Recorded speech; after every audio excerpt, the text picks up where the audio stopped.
What is going on, everyone? Welcome to Friday night or Saturday morning, depending on where you are in the world. Let's get this. Welcome to Tadowski Shelter today. All right. So let's break this down. Okay, so I was going to do my live on prepping for, I guess, Eden, Doomsday, whichever you want to talk about. But, today someone made a comment on a video, and I thought, that's actually a really good topic to talk about. And we can kind of kill two birds with one stone, I guess, so to say. Today would be talking about our season heroes. Now, instead of talking about each season individually and ranking and blah, blah, blah, blah, blah, I want to go through the seasons, and we can talk about our top dogs and who you should focus on if you focus on any. So the question that I was asked was that they're more of a free-to-play player, and so super recruit tickets are not as readily available to them, right? And in that case, they don't want to waste super recruit tickets on season heroes if they're just gonna go to the wayside like your basic legendary heroes, especially when you want to play long term and you get to season X. And the heroes are that much more powerful, I guess, so to say, would be the best way to put it. Now, Season X does have some weak heroes, but even some of the weakest Season X heroes are going to be far better than the majority of the season heroes. So does that mean you should ignore the season heroes altogether? No. If you want to keep up with things, you're going to have to try and get some season heroes, and they will help you throughout the seasons as you progress. It is not a smart choice to ignore them. Could you get away with it? Yeah. Should you? No. Because the problem is when you start getting into battles and things of that nature, you're going to have to actually fight your APC against an opponent's APC. And if your opponent has the season heroes and you don't, you're pretty much going to automatically lose. So it is smart to get some season heroes, but you don't necessarily have to get every single one. I have all the season heroes, and the majority of them sit on my bench. But does that mean they don't have a place? No, they all have a place in how you want to use them. But some season heroes are going to be better than others. So what I kind of want to do is I want to break this down. I want to go season by season, and I want to talk about the ones we should focus on and the ones that we can kind of ignore, depending on how you want to progress in your game. Now, like I said, all these heroes are going to be better than the last season heroes. So your season 1 heroes are going to be better than your basic legendary. However, they're not all going to be great. And a lot of the season 1 heroes are support heroes. Actually, a lot of the season heroes 1 through 4 are support. So it's important to look at them and understand what they do, and not just throw them into your APC expecting to do a ton of damage. So, with that said, let's go season by season. Now, I know season 1, I did a ranking video, and we kind of talked a little bit about some of the heroes that are involved in there. Now, season 1 is probably going to have the widest range of heroes. It's going to have the most that are going to be available to you out of all of them. It will start to go down from that point. You will have less heroes to pick from until you get to season X. Now, season X will have a ton of heroes, but they will break them down into pools. So they kind of get grouped in a way. So there is sort of a season-ish like way of them introducing the season X heroes, but they're all considered season X. So let's go back to season 1. Okay, we're not going to talk about the basics, because by the time you hit season 1, you're probably not going to have a lot of the basics in your APCs. SP heroes, you should have been exposed to a lot of them, and hopefully you could keep up with them. In the end, SP heroes are always going to be the trump cards until you get to season X. So if you have the ability to max out your season hero or your SP heroes, that would be the primary suggestion. But I understand that does cost a lot of money, and it can take a lot of time.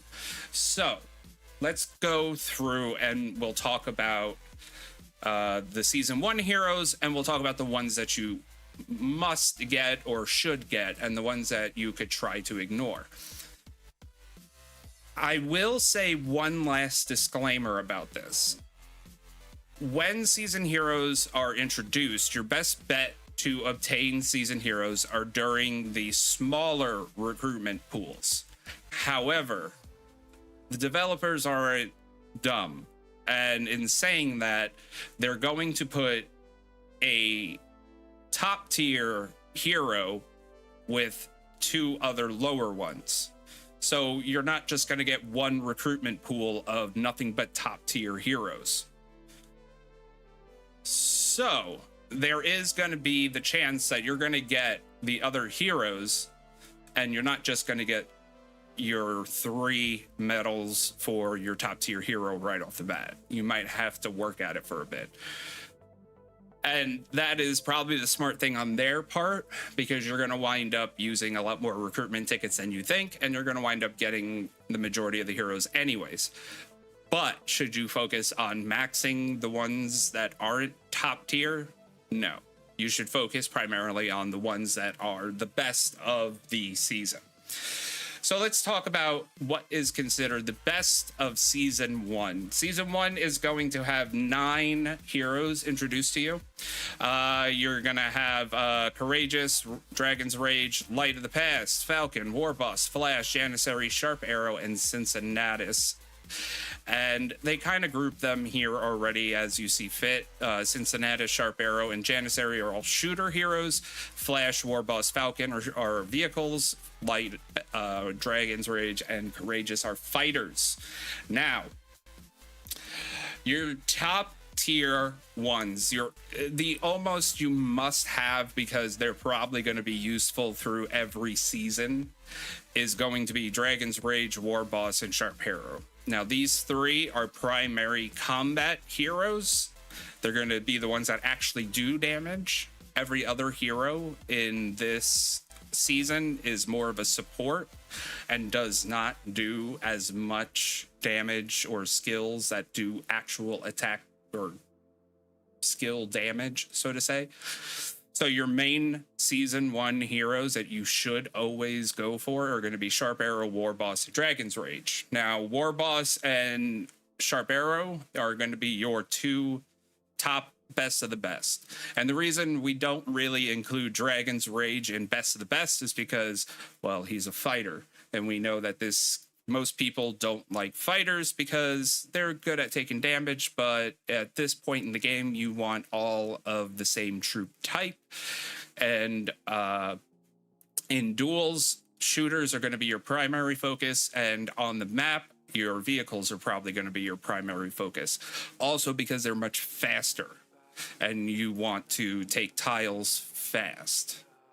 The faster that your APC can move to either take a tile or attack a structure is going to benefit you in the long run. So most people focus on these 2 until they get later on in the season. So we'd consider War Boss and Sharp Arrow like a tier S, top tier, tier 1, best of the best, with Dragon Rage just behind them. And the reason they are very powerful is not only because they're combat ready, they're primary damage dealers, but also because of their skill of distance strike, or, well, this is his, but the 7th skill is a activatable skill that will increase their marching speed by 100%. This will also increase might and marching speed of shooters, and War Boss does the same for vehicles, and Dragon's Rage does the same for fighters. So making them that much faster is a very huge benefit, not only in Doomsday, but also in Eden, because it is slow going, especially in Eden. So the faster your troops can move, especially if you have to go across the map, the better off you are.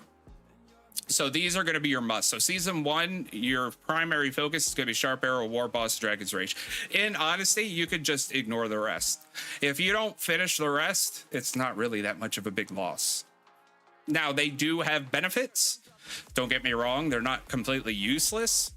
But the majority of their benefits are either increasing the skill damage for either the first 4 turns or the last 4 turns. So yes, while they can be beneficial, they're not really necessary. So I wouldn't waste recruitment tickets on the other ones unless you absolutely want to. They can be used, don't get me wrong, but they're not something I would write home about. And that pretty much sums up season 1. If you want to know the details of all the heroes, I do have my season 1 ranking video. I don't really want to go individual with every single season 1 hero, especially since there's 9 of them. And to be honest, 6 of them are not really worth talking about. They do have benefits. They're not horrible, but, you know, in the long run, once you hit season 2, I mean, they're pretty much useless. The only ones that have continuing value through seasons 1 through 4, and even in Eden, are going to be Sharp Arrow, War Boss, and Dragon's Rage. Now, keep in mind, War Boss can be bought in the arena, so you don't actually have to use season tickets to max out War Boss. You could just do the arena and max them out that way. Sharp Arrow and Dragon's Rage will have to be recruited, and sometimes they will be in the token shop. So don't forget to check your token shop. Sometimes season heroes are in there and very useful heroes are in there. So don't forget it is there. That kind of sums up season 1. So we can go ahead and we can move on to season 2. Now, season 2 introduces 6 new heroes to us. We got 2 shooters, 2 vehicles, and 2 fighters. I think I might have 1, 2, 3, 4, 5. Yeah, I probably have 1. Wait, 1, 2, 3. Yeah, 5. I probably have 1 in an APC. Do I?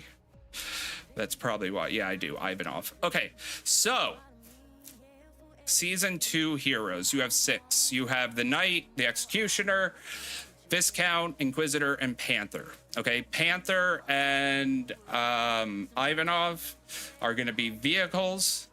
Viscount and Knight are going to be fighters, and Inquisitor and Executioner are going to be shooters. You would think that the shooter heroes are going to be top tier, but they're actually not. The shooter heroes are decent. Okay, they're pretty good damage dealers, but they are not that great. Now, short term for season 2 in being competitive, your Inquisitor and Executioner are going to be beneficial for duels and to keep your APC one of the stronger ones if you don't have them filled with SP heroes. But the top guys that you're going to want to look for are going to be Panther and Ivanov, your vehicles. The thing people forget is that when it comes to Doomsday, vehicles become top dog for the first few seasons, and especially in Eden. Vehicles are going to be the fastest way you can get tiles, and the faster you can get to tiles, the better that your battles can go, because when you're in battles, 2 opposing groups are going to be going for the same tile, and the one that gets there first is going to be the winner. So Panther and Ivanov are going to be very useful to majority of people. As a matter of fact, if you look in the top tile takers, Anastasia and Ivanov season 2 and season 3 are actually still used. So it's important to note that even though it's a season 2 hero, you could still use them way further along in the game, because their ability to take tiles is extremely useful. So if you were going to focus on getting any heroes this season, I would focus on Panther and Ivanov, and the rest of them are if you can. But to be honest, the shooters would be your next one if you want to stay competitive. If you want to stay, how do I say it, in the top ranks of battles and duels and things of that nature, and you don't have all SP heroes. And the reason I say all SP heroes is because some of us, like my state and some older states, wound up, we were able to get all the Walking Dead heroes. So now you have 1, 2, 3, 4, 5, 6, 7, 8, 9 heroes, or SP heroes, or 10, I should say, 11, and that's almost all 4 APCs, or at least it's 3 APCs full of SP heroes, which means you don't even need any of the season heroes unless it's season X. So that's why I say if you want to stay competitive, because not every state now is going to have the access to the Walking Dead heroes. So you might not have all SP heroes filled. And if you want to be able to beat, in duels and things of that nature, you're going to want shooters, and your 2 shooters, Executioner or Inquisitor, are going to be solid choices. My personal preference is going to be Inquisitor. I do prefer him over Executioner, but Executioner is also good to have. And then the fighters, once again, early season fighter heroes are not as useful until you get to season X. So if you have to, you could pretty much ignore all fighter heroes in seasons 1 through 4. And that sums it up for the most part. That sums up season 2. Season 2, like I said, season 2, 3, and 4 have less and less heroes. So it's quicker to talk about it. The Knight is a good wall, or I should say, is a good fighter hero for ranges in season 2. But once next season happens, season 3, the Knight's kind of useless. And since you don't use fighters a lot in the earlier seasons, it's really not going to be that hugely beneficial. You can, however, use fighters if you want to do more damage to honor structures. and that would be about the only useful place for them. But I wouldn't use fighters if your opponent is garrisoning a structure. So if they're garrisoning a structure, it's not going to matter. I wouldn't use the fighter heroes, is what I'm trying to say. I would only use the fighter heroes if you're trying to do damage with a unoccupied structure. So that's where they would come in handy, because you don't have a lot of fighter heroes. But that would be about it. Having them maxed out would do a lot of damage with one APC and help destroy the honor structure as best as possible. So that covers season 1, season 2. Season 3 is probably the most talked about one, because I think this is where heroes really get into combat status.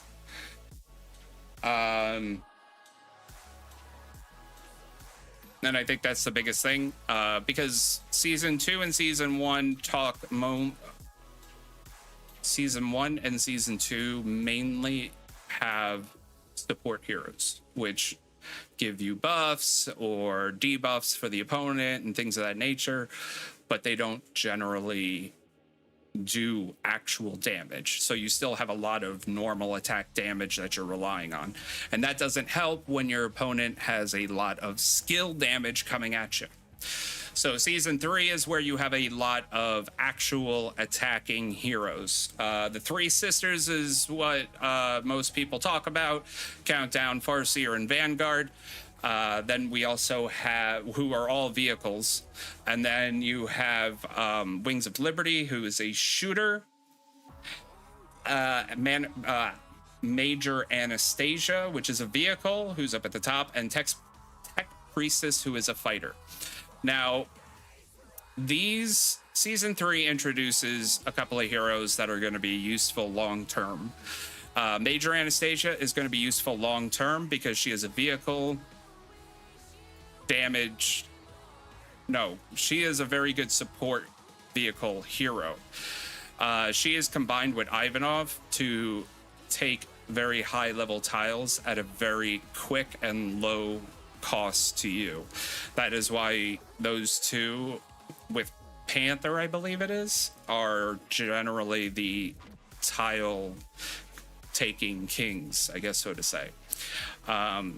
Anastasia gives a lot of good buffs to your heroes, as well as a lot of decent debuffs. 30% chance to remove all debuffs of friendly vehicles and shooters, and gives their basic attacks 25% chance to cause suppression. That's a very useful thing to stop your enemy in the tracks. Plus, during the first 3 turns, all friendly squads gain 100 combat speed and 70% chance to deal 2 basic attacks on each turn. So now you're dealing 2 attacks, and it's making your attacks faster. So your heroes are going to be the first ones to attack. And then the last one is going to be they will take extra damage whenever they take damage. So, and it could be stacked. So you're talking 12, 24, 12 times 5. I'm not going to do the math right now. 5 times 2 is 1. Yeah, I will. 60. They could do 60% extra damage. So that is a huge thing to gain. Tech Priestess is the other one that gets used long term. Let me see, where is she? Here. Now, Tech Priestess is a solid support fighter and great for defenses. She gives 2 friendly squads 60% bonus damage. She also confuses 2 random enemies, where your enemies can attack their own people. And then her last skill is going to be, when all friendly squads receive damage, a 50% chance to recover some units, a 33% recovery rate. So you're going to heal a huge chunk as you take any damage. So she is a solid fighter hero that gets used long term. She is one of the few season heroes that gets included in Season X loadouts. And so does well, Anastasia and Ivanov are considered tile takers. So anytime you do Eden or one of the battlefields, it's going to be a good combination to have. So those are going to be your main ones. I know everyone talks about the sisters, Countdown, Farseer, and Vanguard. Honestly, they're not that great. Not gonna lie, they're not that great. And we have the launch setter battle going right now, so that's awesome. Happy reset, by the way. So let's see if we can sum this up, and then I can go destroy some people. Yeah, the sisters are not as great as everyone makes them out to be. Now, they are a good combination that works together and they're solid, but are they a necessity in recruiting if you're trying to save tickets? No. You could pretty much skip them. And the shooter, Wings of Liberty, he's good if you want to throw him into your duels and you want to stay relevant with APCs that are stronger. He does a good bit of damage. He's not a bad hero to have, but you could probably also skip him as well if you're looking to save tickets. Which brings us to the last season, Heroes, which is going to be season 4. Season 4 is going to have 6 heroes again. You have Commissar, Deus Ex, Hummingbird, Venom Walker, Juggernaut, and Caesar. Now, honestly, this is probably one of the worst seasons to recruit from. None of them are that good. I will say Deus Ex is decent because he is able to lessen the damage that you get. So he's a great front row hero to have for archers. He's a great defense front row hero to absorb a bunch of damage and prevent your back rows from taking too much damage. And if you combine him with heavy damage dealers, you have a pretty tough APC to beat. But that's about all he's good for. Hummingbird is the other one that will be solid for season 4. She is a massive damage dealer. 40% chance to attack twice. Each one gets 2 enemy squads and deals 142%. That is a lot. It adds up. Same thing here, 1 turn prep, 30% chance to deal 310% damage. Fighters cannot recover. Combat skill damage is less, loses 50%. She just, you know what? She just puts a hurt. So if you wanted to, you could technically put Hummingbird back row and Deus Ex front row and a solid shooter in the middle, and you got a nice tough APC to deal with. Other than that, the other season 4 heroes, Commissar, he's probably the worst one of the bunch. Almost absolutely useless. He does damage, but he also that's really about it. He does damage and it's not even that good, and they kind of mix it together, and it just, he's not a very good hero to focus on. You could pretty much skip him altogether. Venom Walker is a solid fighter hero for defenses. He's a very good ranged fighter hero that can do a lot of damage and gives a lot of statuses to the enemies. So he is a solid pick if you do wind up getting him. He's not horrible to build up. Juggernaut is pretty much worthless. He's just a defense line defenseman and isn't even that great at it, to be honest.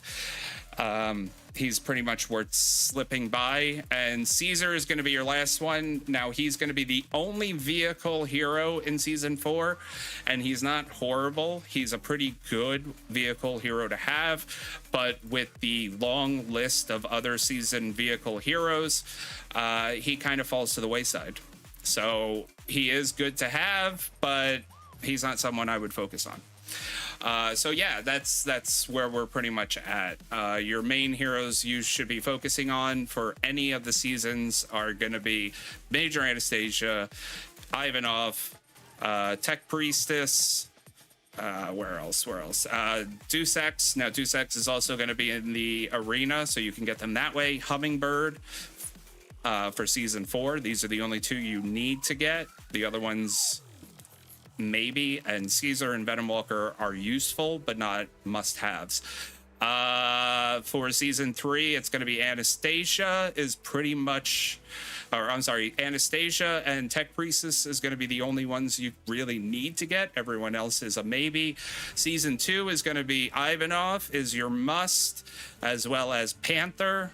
Those are your musts. The other ones that you could invest in if you wanted to would be Inquisitor and Executioner, and the other 2, Viscount Knight, I wouldn't even worry about. Season 1 is going to be Sharp Arrow, War Boss, and Dragon's Rage. Everyone else is kind of useless. So if you're looking to save tickets, I would focus on just those. Now, that is pretty much going to include all the pools that come out because they never put them all together, the ones that you want. So, yeah, but if you can get those early, or you can get them in a different format, like selection tickets or stuff like that, that's what I would focus on.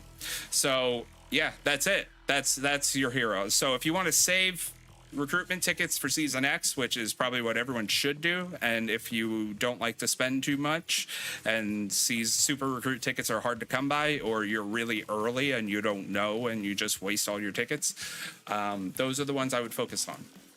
And that's a very short list. I mean, you're only talking 1, 2, 3, 4, 5, 6, 7, 8. You're talking about 8 heroes out of the 6, 12, 18, out of the 27 heroes from season 1 through season 4. You're only talking about a necessary, what did I say, 6, 7? So yeah, that's a lot of kind of useless heroes. But in saying that, you should get the other heroes if you want to be competitive, but that's completely how you play. So, but the ones that can be useful long term are going to be the ones that I mentioned. So that's it. That's all the season heroes, season 1 through 4. I hope that kind of answers the question that was asked of me, and I hope it makes sense and something that you can focus on as you go through your journey. Doomsday is going to be frustrating, but also fun. So try to enjoy it and try to make the best of it, and look forward to the next season and try and do better. So, and that's it. So guys, enjoy your weekend. I have a flight I got to catch, so I'm going to try and get the video out, but the next video is almost done, but because I'm flying out for a day, it might delay me. So be a little patient, please. And yeah, that's going to be it for me tonight. So enjoy the rest of your weekend, and until next time, help each other out, look out for each other, and most importantly, be safe out there. Bye.